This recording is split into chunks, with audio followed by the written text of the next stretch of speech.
लोकनेते माणिकरावजी गावित महाविद्यालयात ज्येष्ठ नागरिकांचा सन्मान सोहळा संपन्न। लोकनेते माणिकरावजी गावित महाविद्यालय विसरवाडी येथे सेवानिवृत्त कर्मचारी, ज्येष्ठ नागरिक व सामाजिक कार्यकर्ता सन्मान सोहळा कार्यक्रम संपन्न झाला। कार्यक्रमाप्रसंगी विसरवाडी एज्युकेशन सोसायटीतील सेवानिवृत्त कर्मचारी, ज्येष्ठ नागरिक व सामाजिक कार्यकर्त्यांचा सन्मान माजी जिल्हा परिषद सदस्य व लाडकी बहीण योजनेचे नवापूर विधानसभा क्षेत्राचे अध्यक्ष तथा संस्थेचे अध्यक्ष भरत माणिकरावजी गावित यांच्या हस्ते संपन्न झाला।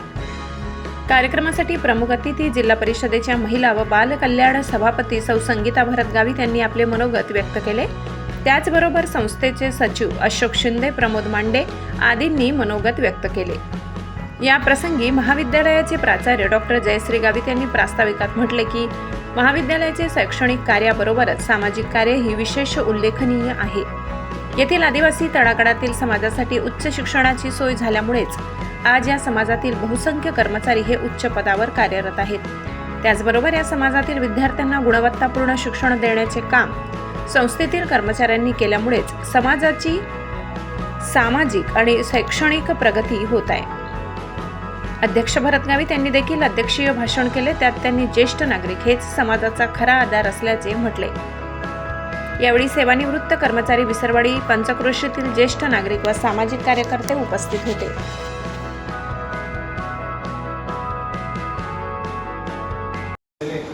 सर्व या संस्थेचे ज्येष्ठ सदस्य, जमलेले सर्व ज्येष्ठ सदस्य नागरिक, या शाळेवर ज्यांनी पूर्ण आयुष्य आपलं दिलं ते असे माझे गुरुजन, बंधू भगिनी, मित्रांनो, एक आगळा वेगळा कार्यक्रम आपल्या महाविद्यालयात, आपल्या संस्थेत होत आहे। माझ्या मते असा कार्यक्रम दुसरा कुठं अजून झाला नसेल। तो कार्यक्रम आपल्या प्राचार्यांनी घडवून आणला, त्याबद्दल संस्थेच्या वतीने आपल्या प्राचार्य आमच्या भगिनी जयश्रीताईंचं मनापासून आभार व्यक्त करतो की एक सुंदर कल्पना आपल्यातनं निर्माण झाली आणि ज्यांनी या संस्थेसाठी संपूर्ण आयुष्य दिलं, ज्यांनी सेवा ही दिली आणि सेवा देत असताना सुद्धा त्यांनी आपल्या परिवारासारखंच या ठिकाणी येणाऱ्या विद्यार्थ्यांना आपलंसं जपलं आणि त्या विद्यार्थ्यांना मार्गदर्शन केलं आणि एक भाविक पिढी त्यांच्या मार्फत घडली आणि हा देश घडवण्यासाठी हे खूप मोठं मोलाचं योगदान आपल्याकडनं मिळालेलं आहे।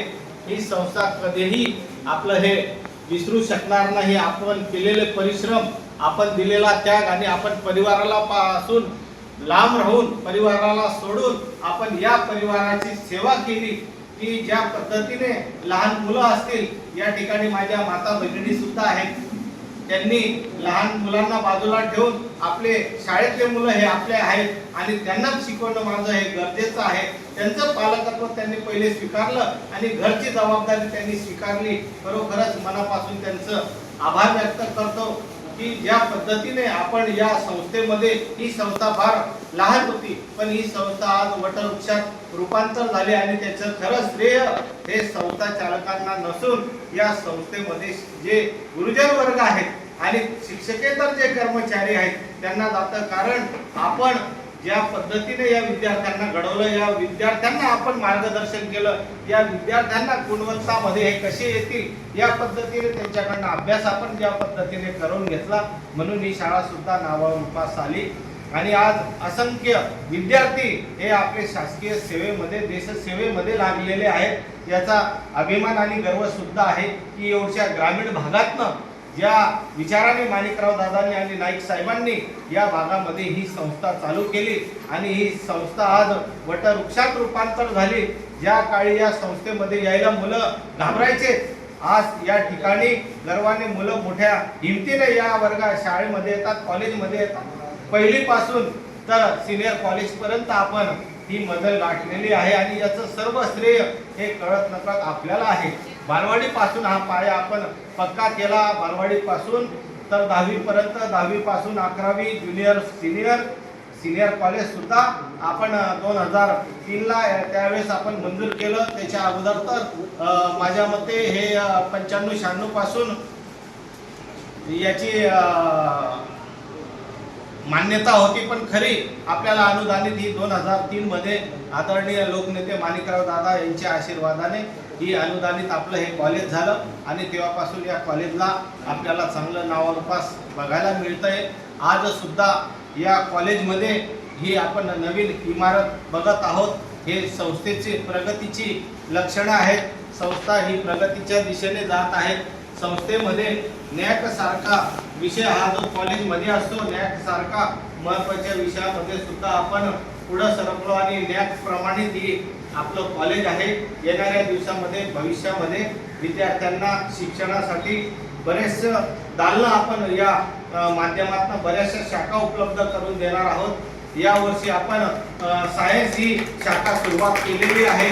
कॉमर्स सुद्धा शाखा या भागात होईल. येणाऱ्या दिवसामध्ये उत्तर महाराष्ट्र विद्यापीठाच्या माध्यमातून आपण जे आपल्याला संस्थेसाठी चांगले शाखा उपलब्ध करता येतील त्या शाखा या विद्यार्थ्यांच्या सोयीसाठी नक्कीच आपण या ठिकाणी उपलब्ध करू. एवढंच या निमित्ताने सांगतो. पुनश्च आपण सर्वजण आमच्या या विनंतीला मान देऊन आलात म्हणून तुमचं मनापासून आभार व्यक्त करतो, ऋण व्यक्त करतो. आणि आपण जरी या संस्थेमध्ये आमचे काही शिक्षक वृंद हे रिटायर झाले असतील, पण तुमचं मार्गदर्शन हे आम्हाला असू द्या.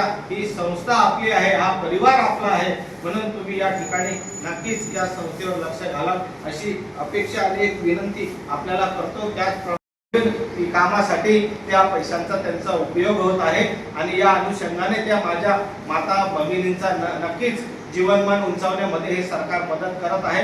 म्हणून या लाडकी बहिणीच्या योजनेच्या माध्यमातून मी सुद्धा आदरणीय अजितदादांचं मनापासून धन्यवाद करतो की अशा चांगल्या प्रकारची योजना तुम्ही या भागामध्ये दिली आणि आमच्या भगिनींना खऱ्या अर्थाने न्याय मिळवून देण्यासाठी प्रयत्न केला. आणि ही योजना फक्त विशिष्ट व्यक्ती म्हणजे महिलांसाठी नव्हती, तर सरसकट ज्या योजनेमध्ये पात्र होत्या, ज्या योजनेमध्ये बसत होत्या, त्या सरसकट मग ते कुठल्या धर्माची आहे, कुठल्या पंथाची आहे, कुठल्या जातीची आहे, हा भेदभाव न करता या शासनाने सरसकट सगळ्या महिला भगिनींना न्याय मिळवून दिला.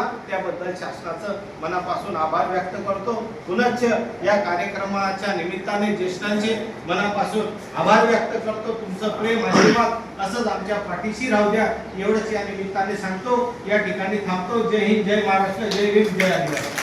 काही येऊन चालले गेले त्यांची सुद्धा मी माफी मागतो. ते सुद्धा मला उदार मनाने माफ करतील. पण या पंचक्रोशीमध्ये आपण जे योगदान दिलेलं आहे, आपण आपल्या समाजासाठी, आपल्या गावासाठी, आपल्या परिवारासाठी आणि आपल्या नातागोतांसाठी, समाजासाठी आपण मोलाचं योगदान केलं. म्हणून या संस्थेने आपला ज्येष्ठ नागरिकांचा या ठिकाणी सन्मान आणि सत्कार करण्याचं ठरवलं आणि त्या विनंतीला मान देऊन तुम्ही सुद्धा आलात, म्हणून तुमचं सुद्धा या ठिकाणी आम्ही स्वागत करतो. मी अजून पुनश्च प्राचार्यताईंना विनंती करतो, काही जसं आपण या ज्येष्ठांचा सत्कार केला तसंच ज्येष्ठ ज्या भगिनी असतील, ज्या माता असतील, त्यांचा सुद्धा सत्कार आपल्या मार्फत होऊ द्या. कारण या शासनाने ज्या 21 ते 65 वयोगटातील ज्या भगिनी आहेत, ज्या माता आहेत, त्यांना 1500 रुपये हे अनुदान त्यांच्या खात्यामध्ये दिलेलं आहे.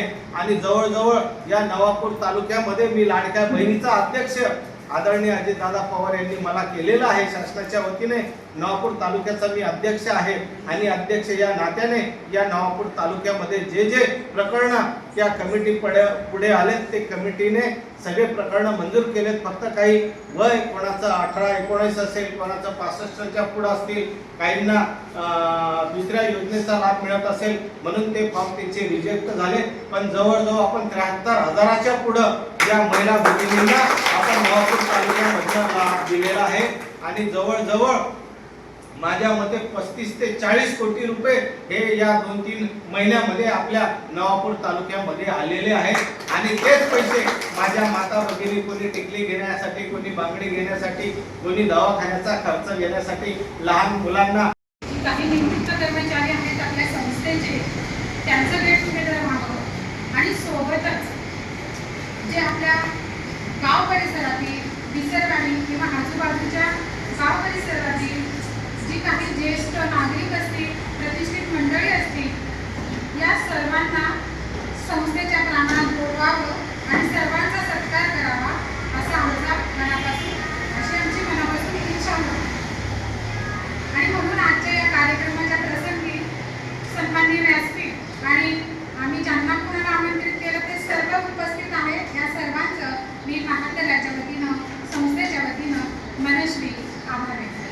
स्वागत केलं. खरं तर मी प्राचार्यपदी रुजू झाल्यानंतर आम्ही मागच्या वर्षी माजी विद्यार्थ्यांचा मेळावा घेतला होता आणि त्यानंतर आम्हाला पुन्हा शेतकरी मेळावा घ्यायचा होता. पण आम्ही असं ठरवलं की शेतकरी मेळावा आपण प्लस आपले निवृत्त कर्मचारी आणि आपले जे जवळचे ज्यांना आपण म्हणजे सगळे सोयरे म्हणूया किंवा आपले जे जवळचे आहेत अशा सर्व आणि म्हणून आजचा हा छोटेखानी कार्यक्रम आहे. कालच आम्ही खूप कधीपासून ठरवत होतो पण अलीकडे खूप पाऊस पडला 4-5 महिने आणि बिल्डिंगचं पण काम चालू होतं आपल्या, पण आत्ताशी कुठे पाऊस थांबल्यासारखा वाटला आणि म्हणून आपण आज अचानक काल पाऊस थोडा थांबल्याची चिन्ह दिसू लागली आणि मग आपण आजच या कार्यक्रमाचं आयोजन केलं. कारण त्यानंतर आमच्या विद्यापीठाच्या परीक्षा पण आहेत आणि म्हणून आपण घाईगर्दीने का असेल ना आजच्या या कार्यक्रमाचं नियोजन केलेलं आहे. आताच आपण संस्था